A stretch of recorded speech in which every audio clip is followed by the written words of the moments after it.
Police ಇಲಾಖೆ ಕೇವಲ ಶಾಂತಿ ಸುವ್ಯವಸ್ಥೆ ಕಾಪಾಡಲು ಮಾತ್ರವಲ್ಲ, ದೇವಸ್ಥಾನದ ರಥೋತ್ಸವಕ್ಕೆ ಅವರಿಂದಲೇ ಚಾಲನೆ ದೊರೆತ ಬಳಿಕ ರಥೋತ್ಸವ ಆರಂಭಗೊಳ್ಳುತ್ತೆ. ಅದು ಎಲ್ಲಿ, ಏನು ಎನ್ನುವ ಕುರಿತು ಒಂದು ಸ್ಟೋರಿ ಇಲ್ಲಿದೆ. ಇದು ಬ್ರಹ್ಮಾವರ ಮಹತೋಬಾರ ಶ್ರೀ ಮಹಾಲಿಂಗೇಶ್ವರ ದೇವಸ್ಥಾನದ ರಥೋತ್ಸವದಲ್ಲಿ ಇರುವ ಒಂದು ಪ್ರಾಚೀನ ಸಂಪ್ರದಾಯ. ಏಪ್ರಿಲ್ 16ರಂದು ದೇವಸ್ಥಾನದಲ್ಲಿ ನಾನಾ ಧಾರ್ಮಿಕ ಸಾಂಸ್ಕೃತಿಕ ಕಾರ್ಯಕ್ರಮಗಳೊಂದಿಗೆ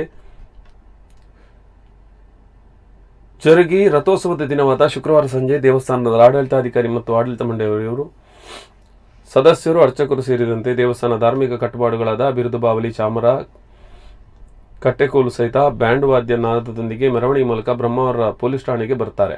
ಬಳಿಕ ದೇವಸ್ಥಾನದ ಮುಖ್ಯಸ್ಥರು ಠಾಣಾಧಿಕಾರಿಯವರಲ್ಲಿ ದೇವಸ್ಥಾನ ರಥೋತ್ಸವ ಸಾಂಗವಾಗಿ ನೆರವೇರಿಸಿಕೊಡುವಂತೆ ವಿನಂತಿಸುತ್ತಾರೆ.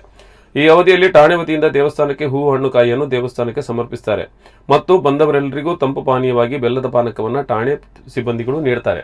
ಬಳಿಕ ಠಾಣೆಯಿಂದ 1.5 ಕಿಲೋಮೀಟರ್ ದೂರ ಮೆರವಣಿಗೆ ಮೂಲಕ ಅಧಿಕಾರಿಯವರನ್ನ ರಥಬೀದಿಯಿಂದ ಸಾಗಿ ರಥದ ಮುಂದೆ ಮೊದಲು ಠಾಣಾಧಿಕಾರಿಯವರು, ಬಳಿಕ ಗ್ರಾಮದ ಮುಖ್ಯಸ್ಥರು ಇನ್ನಿತರರು ತೆಂಗಿನಕಾಯಿಯನ್ನು ರಥಕ್ಕೆ ಹೊಡೆದ ಬಳಿಕ ರಥೋತ್ಸವಕ್ಕೆ ಚಾಲನೆ ದೊರೆಯುತ್ತೆ.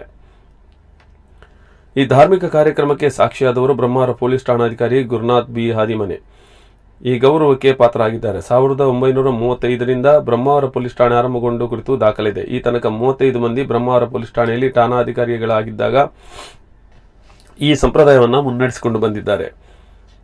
ಮಹತೋಬಾರ ಶ್ರೀ ಮಹಾಲಿಂಗೇಶ್ವರ ದೇವಸ್ಥಾನ ಆಡಳಿತಾಧಿಕಾರಿ ಲಕ್ಷ್ಮೀನಾರಾಯಣ ಚಾಂತಾರು, ಗ್ರಾಮ ಪಂಚಾಯತ್ ಅಧ್ಯಕ್ಷೆ ಮೀರಾ ಸದಾನಂದ ಪೂಜಾರಿ ಸೇರಿದಂತೆ ಅನೇಕ ಭಕ್ತಾದಿಗಳು ಈ ಸಂದರ್ಭದಲ್ಲಿ ಉಪಸ್ಥಿತರಿದ್ದರು.